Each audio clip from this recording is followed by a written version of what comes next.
उसके बाद आप फंड सेलेक्ट करते हैं। यहाँ पे जैसे मैंने StarSIP.in में गए, यहाँ पे हमने सेलेक्ट किया है सिंस इंसेप्शन, जब से कोई फंड शुरू हुआ तब से किसी ने 2-2 पर मंथ का SIP किया। तो सबसे पहला नाम आता है निपॉन इंडिया ग्रोथ फंड का।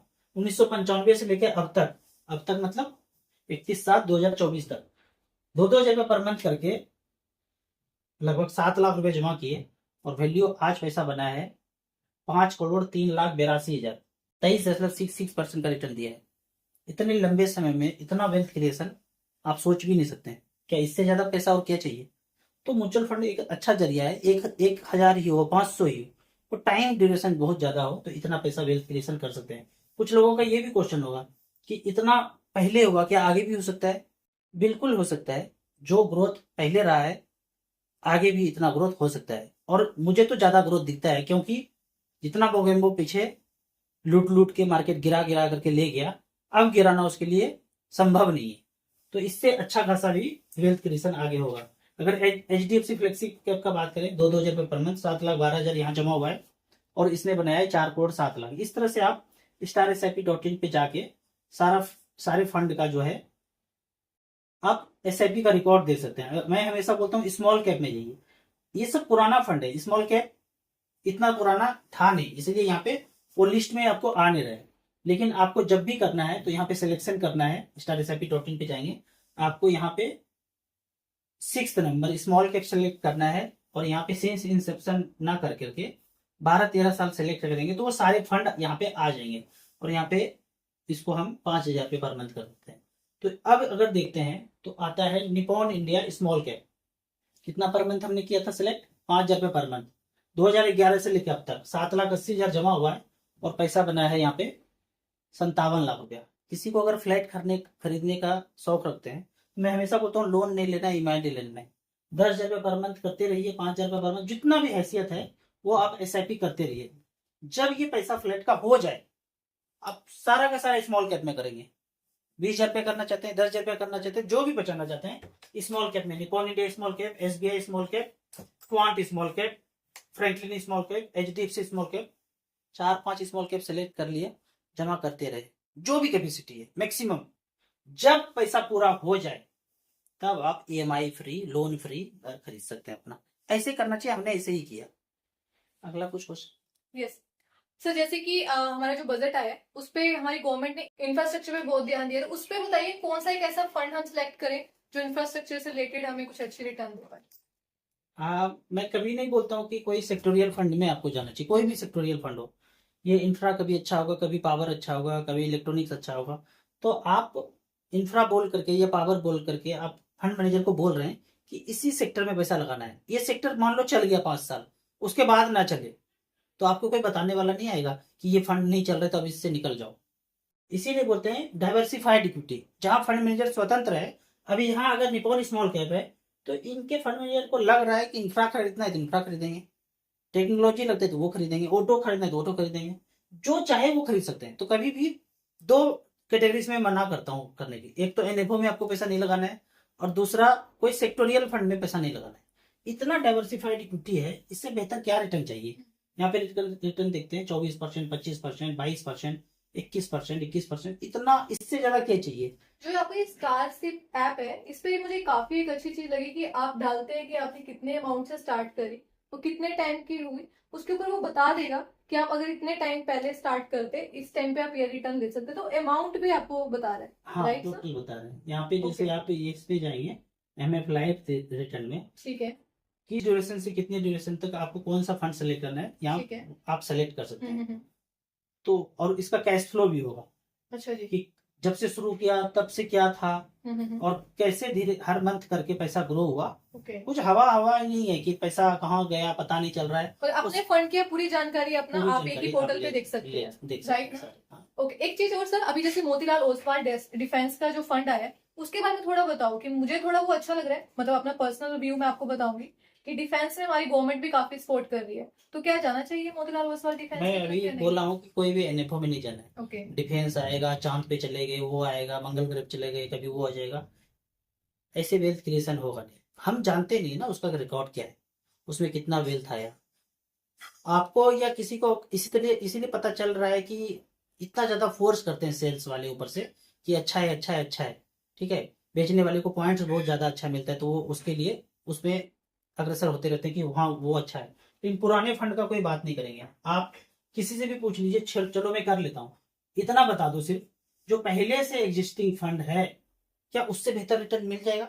मान लो यहाँ पे निपॉन इंडिया स्मॉल कैप है, इसने 25% का रिटर्न दिया या साल का जितना भी रिटर्न दिया, ठीक है, तो क्या इससे बेहतर रिटर्न दे देगा जो आने वाला है? क्या इतना कॉन्फिडेंट है ना आप?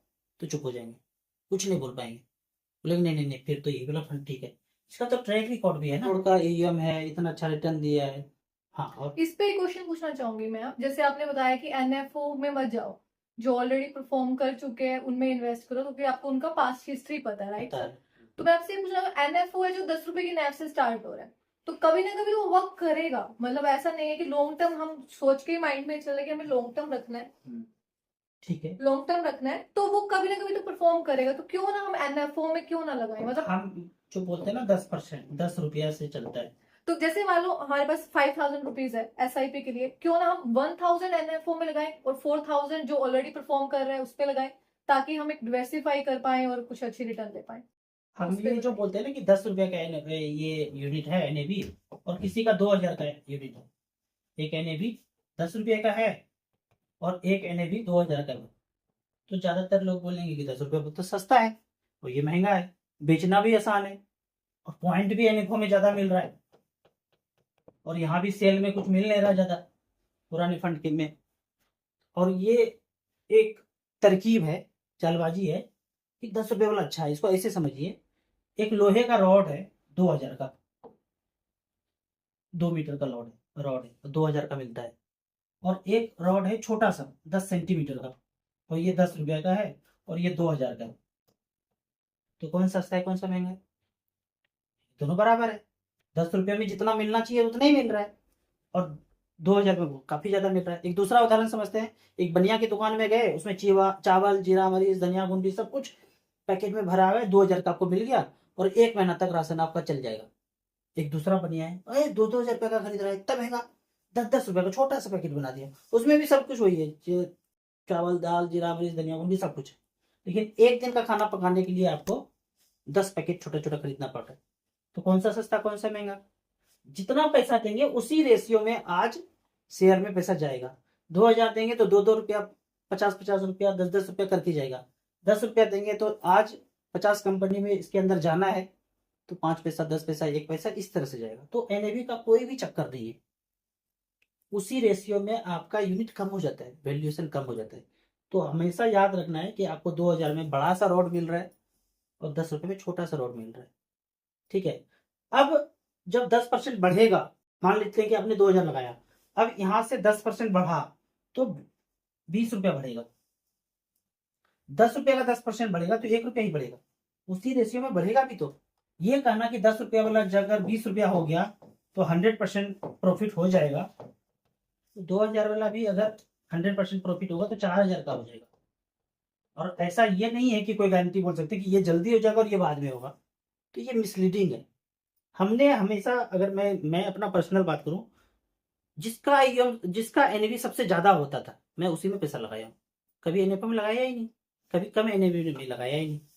और अगला क्वेश्चन।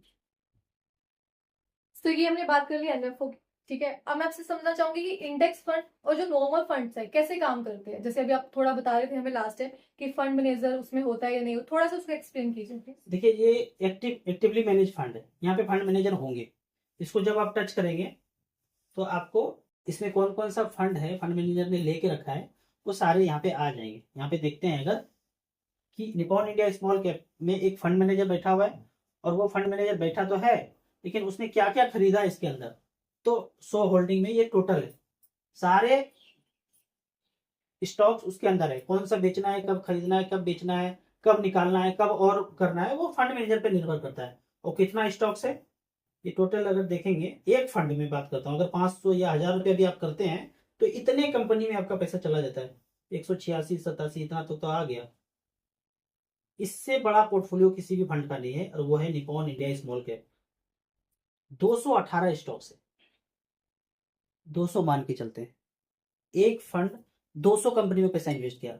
जब आप इंडेक्स का बात करते हैं तो इंडेक्स मतलब मान लेते हैं कि निफ्टी 50, तो निफ्टी 50 मतलब जो कंप्यूटर में निफ्टी 50 दिख रहा है, 50 स्टॉक्स, उसी में पैसा आपका जाएगा, वो इंडेक्स फंड हो गया। या उदाहरण के तौर पे बोले SBI 250 इंडेक्स, तो 250 जो स्मॉल कैप में टोटल है वो उसी में पैसा जाएगा, उसमें कोई फंड मैनेजर नहीं है। कंप्यूटराइज जिसका वैल्यूएशन सबसे ज्यादा होगा, स्मॉल कैप में 250 कंपनी है, ऑटोमेटिक पैसा उसी में जाएगा। यहाँ फंड मैनेजर का खोपड़ी लगता है, अच्छा ये अच्छा नहीं कर रहा है, चलो दूसरा निकाल देते हैं, वो कोई अच्छा कर रहा है उसको घुसा देते हैं, उस तरह से ये चलता रहेगा। लेकिन इंडेक्स में कोई फंड मैनेजर नहीं है, जो कंप्यूटराइज आएगा।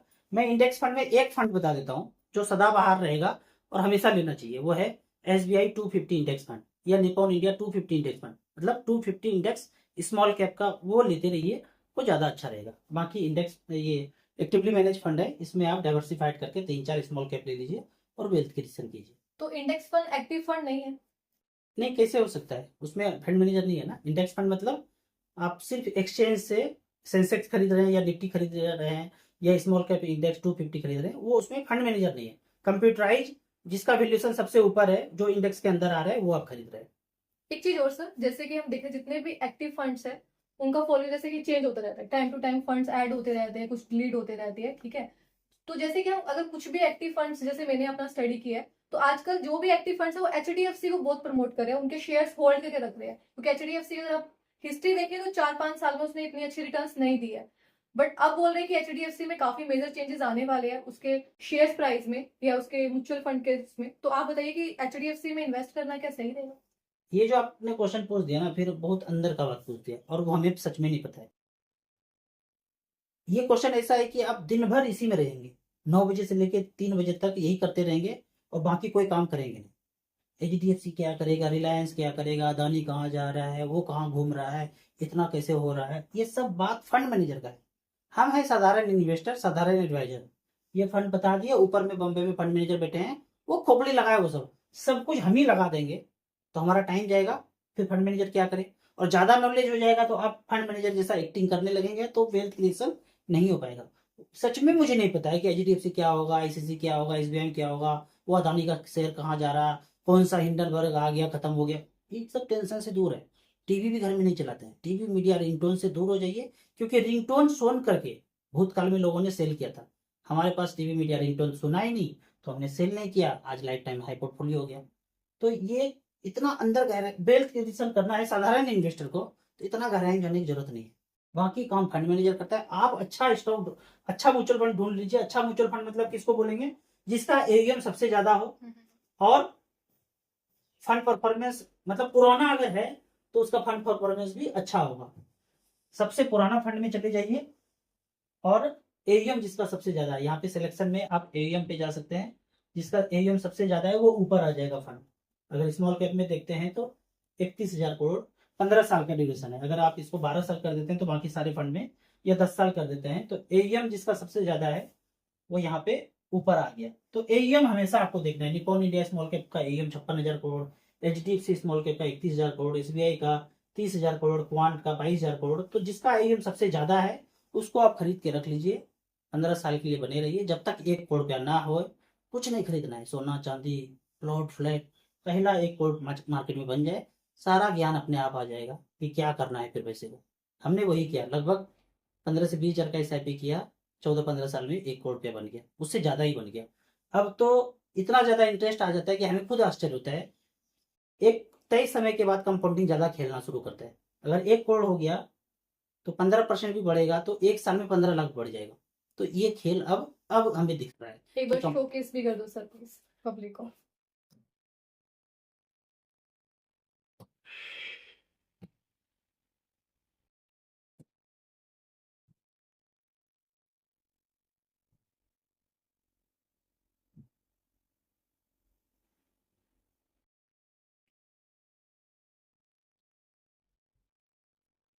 उदाहरण के तौर पे ये मेरा पोर्टफोलियो है, काफी पहले से है। जैसे HDFC मिड कैप अपॉर्चुनिटी में 5,35,000 पे मैंने इन्वेस्ट किया था, कुछ SIP कुछ लमसम करके। HDFC मिड कैप ये भी काफी पुराना है, आज इसमें 26,38,000 दिख रहा है। यहाँ से मैंने 12,000 रुपये का पेंशन भी किया है, पिछले 5 महीने से चल रहा है। हर 1 तारीख को अकाउंट में 12,000 आ जाता है। ठीक है, चाहूँ तो मैं इसको बढ़ा भी सकता हूँ SIP अमाउंट को। अगर आप मिड कैप में पहले से हैं और आपको 25-30 लाख रुपए दिख रहा है, तो 30,000 रुपये पर मंथ का SWP पेंशन कर सकते हैं, ठीक है। और इससे भी पुराना अगर जो फंड था वो है निपॉन इंडिया ग्रोथ फंड। ये लगभग 14 साल बीत गया इस फंड को, 3,000 पर मंथ का SIP। बीच बीच में कभी कभी मार्केट गिरा तो टॉपअप भी किया, 10,000, 20,000, 25,000, जैसा हुआ पैसा उतना रखा। 8,53,000 का वैल्यू यहाँ पे हमें निपॉन इंडिया स्मॉल कैप में, ये मेरा पहला फंड था 2010 से। 46,21,000 दिख रहा है। कितने परसेंट का ब्याज दे रहे हैं यहाँ पे? 22% का। इससे ज्यादा क्या चाहिए? अगर इससे ज्यादा चाहिए तो वो लालच है और बन नहीं पाएगा पैसा। आप कुछ ना कुछ करेंगे तो गलती करेंगे। हमारे ऊपर फंड मैनेजर बैठे हैं, वो खोपड़ी लगा रहे हैं। बीच में आप खोपड़ी लगाए तो इसका मतलब आप बोलते हैं अरे आप रुक जाओ, मैं जो बोल रहा हूँ वो करो। ये हो जाता है। हमने वो किया नहीं। इस 14 साल में कितनी बार सुनामी, भूकंप, ये सब हुआ, लेकिन हमने कुछ सेल नहीं किया। तब जाके ये 46 लाख रुपए दिख रहा है। इसको सेल करके चाहें तो आज 2 BHK खरीद सकते हैं। कोई नहीं, EMI free, EMI free loan free, EMI free loan free. इस तरह से मैं बोलता हूँ वेल्थ क्रिएशन मतलब कीजिए। अपनी खोपड़ी इस्तेमाल करने की जरूरत नहीं है। म्यूचुअल एक फंड में फंड को जरूरत नहीं। उठाओ और आगे लॉन्ग टर्म उसको इन्वेस्ट करो। जैसे 2010 में आपने कहा कि आपने ये इन्वेस्ट किया था और आज 2024 में हम बैठे हैं, तो मतलब 14 साल में आपने एक फंड से वेल्थ क्रिएशन, एक फंड से सिर्फ हुआ है ये। अभी एक फंड की बात कर रहे हैं हम, हाँ। राइट? सारे फंड मिला के जो हमने SIP और वन टाइम करके लगभग किया है वो 51,46,000 है। ये एक बार में पैसा जमा नहीं हुआ है। शुरुआत तो हमने 3,000 से किया था। धीरे धीरे इनकम बढ़ता गया तो ज्यादा इन्वेस्ट करते गए। आज इसका पैसा जो है वैल्यू दिखा रहा है 1,46,00,000। घर खरीदा तो यहाँ से हमने रिडीम भी किया और एक घर खरीदा 50 लाख का, तो लगभग मुझे 26% का ईयरली रिटर्न दिखा रहा है। इतना रिटर्न कभी दिखे जिंदगी में आपको पोर्टफोलियो पे? तो वो हर चीज खरीदिए जिसका खरीदने का आप तमन्ना रखते हैं। मतलब कायदे से देखा जाए, जो अभी जो मार्केट है ना, इसमें आप कुछ भी खरीदिए। वाइफ को सोना देना है दे दीजिए, घर खरीदना है खरीद लीजिए, घर रिनोवेट करना है खरीद लीजिए, कार खरीदना है खरीद लीजिए। जब मार्केट गिरे तो सब कुछ रोक दीजिए। तब कुछ खरीदना नहीं है, तब मार्केट में इन्वेस्ट करते रहना, डरना नहीं है मोबाइल मीडिया रिंगटोन से। और ये जो समय लाइफ टाइम है, इसमें आप जो भी शौक है खर्चा कीजिए छक करके, ठीक है। तो यही मंत्र है, गिरावट में खरीदिए, लाइफ टाइम है, अपना शौक पूरा कीजिए। जैसे हमने देखा सर ने किसी एक MF में या एक SIP में फंड में पैसा नहीं लगाया, डिवर्सिफाई किया है, स्मॉल कैप्स भी लिया है, मिड कैप भी लिया है, इंडेक्स फंड्स भी लिए हैं, तो सब टैक्स सेवर फंड भी लिया है। तो काफी सारे फंड्स में सर ने इन्वेस्ट किया है, तब जाके सर ने इतनी अच्छी रिटर्न्स लिए, राइट सर? बिल्कुल। अगर एक फंड्स में रहते तो शायद वो फंड ग्रो करता नहीं करता। आपको हमेशा जो मैं बोलता हूँ कि आपको स्मॉल कैप ही 4-5 लेना है। टैक्स सेवर में एक बचाने के लिए लेना है तो 2-3 फंड, टैक्स वाले में 1.5 लाख रुपए बचाना है तो 50-50 हजार का 3 आप ले लेंगे। जो भी AUM जिसका सबसे ज्यादा दिखता है वो टैक्स सेवर ले लिए, बाकी सब स्मॉल कैप ले लीजिए अगर आपके पास 10 साल से ज्यादा टाइम है। मिड कैप को भी रखने की जरूरत नहीं है, फिर भी खोपड़ी का हलचल होता है कि भाई एक ले लेते हैं, तो HDFC मिड कैप अपॉर्चुनिटी या फिर मोतीलाल का 150 इंडेक्स फंड, उसमें ले सकते हैं। बाकी सारा का सारा स्मॉल कैप आपके पोर्टफोलियो में होना चाहिए। जो भी आप मेरे पोर्टफोलियो में ज्यादा से ज्यादा पैसा देख रहे हैं कि वहां पे क्लियर हुआ है, तो वो स्मॉल कैप ही है। किसी भी फंड को आप देखेंगे कि अगर वो पैसा ज्यादा बढ़ा है वहां पे, इसका मतलब है कि वो स्मॉल कैप है। लार्ज कैप, मल्टी कैप ये नहीं होगा, स्मॉल कैप ही होगा, तभी वो ज्यादा बढ़ा है। एक चीज सर, लास्ट क्वेश्चन जो मेरा आपसे रहेगा, जैसे हमने बात करी ELSS की, टैक्स सेवर प्लान्स की, ATC की रिबेट चाहिए। जैसे फाइनेंशियल ईयर स्टार्ट हो चुका है, सभी लोग ATC रिबेट के लिए जाएंगे, तो कहाँ आप कहते हैं कहाँ इन्वेस्ट करें? ATC रिबेट तो काफी जगह से ले सकते हैं, 5 साल की FD करके भी ले सकते हैं, MF से भी ले सकते हैं, ब्रोकिंग पीरियड में जाएगा 3 साल का। तो थोड़ा बताइए कि अगर ELSS की तरफ जा रहे हैं तो कौन से फंड्स को सिलेक्ट करें और क्या प्रॉफिट होने वाला है?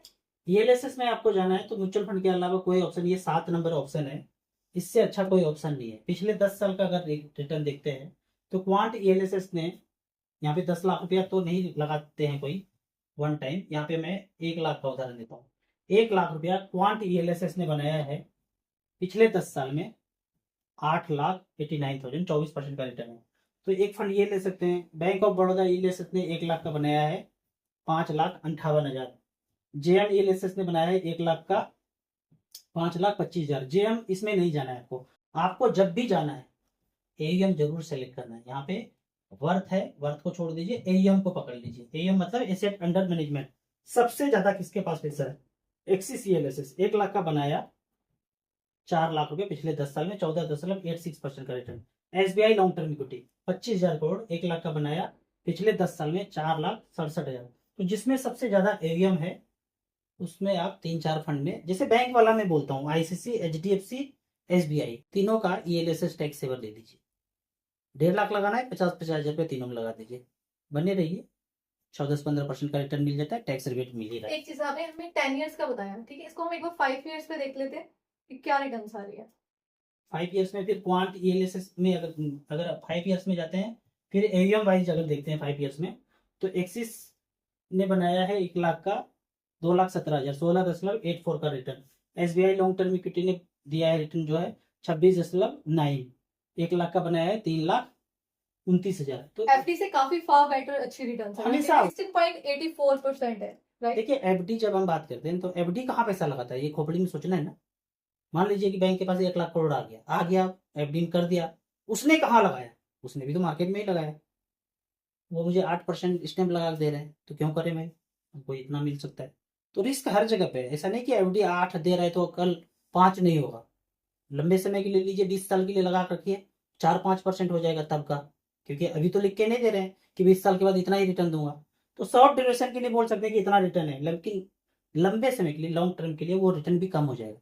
तो बेहतर म्यूचुअल फंड से कोई भी बेहतर ऑप्शन नहीं है। आप सारा कुछ दाव पे, आप स्टार SIP जहाँ पे जाके सीखिए, ये 1 टाइम है, ये SIP है, इसके नीचे आपको SWP मिल जाएगा, सारा कुछ सीखिए एक सप्ताह पोर्टफोलियो पे, राइट। एक ऐप पे देख लीजिए। सीखने के बाद मिनिमम 100 रुपये से स्टार्ट कीजिए, जब धीरे धीरे समझ में आए फिर आप ज्यादा पैसा इन्वेस्ट करने का कोशिश एक कीजिए। चीज और, जो ELSS की हम बात करें, सैलरीड पर्सन है जो मेरे जैसे, इकट्ठा लमसम पैसा नहीं डाल सकते और ATC की रिबेट भी चाहिए, तो क्या SIP इसमें भी हम स्टार्ट कर सकते हैं? 10,000 रुपये पर मंथ का SIP कर दीजिए। 10,000 का SIP किए तो साल में कितना किया, 1,20,000। 2 फंड ले लीजिए, SBI का, ICC का या HDFC का, 5,000 का SIP कर दीजिए। 10-12 महीने में 1,20,000 जमा हो गया, तो 1,20,000 का रिबेट ले सकते हैं, या बीच में 30,000 का टॉपअप कर दीजिएगा, तो 1.5 लाख का आपको चाहिए तो 1.5 लाख का रिबेट ELSS से आ 3 जाएगा। साल का लॉकिंग सर, राइट। 3 साल का लॉकिंग होगा, लेकिन रिटर्न आपको बैंक, पोस्ट ऑफिस, वो सेफ से परचेस हर जगह से अच्छा रिटर्न देगा। और लॉन्ग टर्म कैपिटल गेन में जाएगा ये। हाँ, लॉन्ग टर्म कैपिटल गेन में होगा। दूसरा ये है कि 3 साल अगर पैसा दे दिया तो चौथे साल आपको पैसा, फ्रेश पैसा देने के लिए जरूरत नहीं है ATC में। इसी पैसे को आप निकाल करके फिर से री इन्वेस्ट कर दीजिए, या इसी पैसे को स्विच कर दीजिए फिर से टैक्स वाले फंड में। तो चौथे साल आपको पैसा देने की जरूरत नहीं। मतलब मैं ये बोलना चाह रहा हूँ, 3 साल आपने 1.5 लाख रुपए दे दिया, 4.5 लाख हो गया। चौथे साल जब आपको 1.5 लाख रुपए लगाना है, तो ये जो पैसा फ्री हुआ इसी को फिर से री इन्वेस्ट कर देंगे।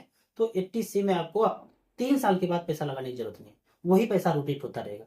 तो बाकी जो फ्री पैसा बचता है आपको, उसको स्मॉल कैप में, ओपन इंडेड फंड में लगाते रहिए। ये क्लोज इंडेड इसलिए बोलते हैं इसको कि 3 साल के लिए लॉक हो जाता है।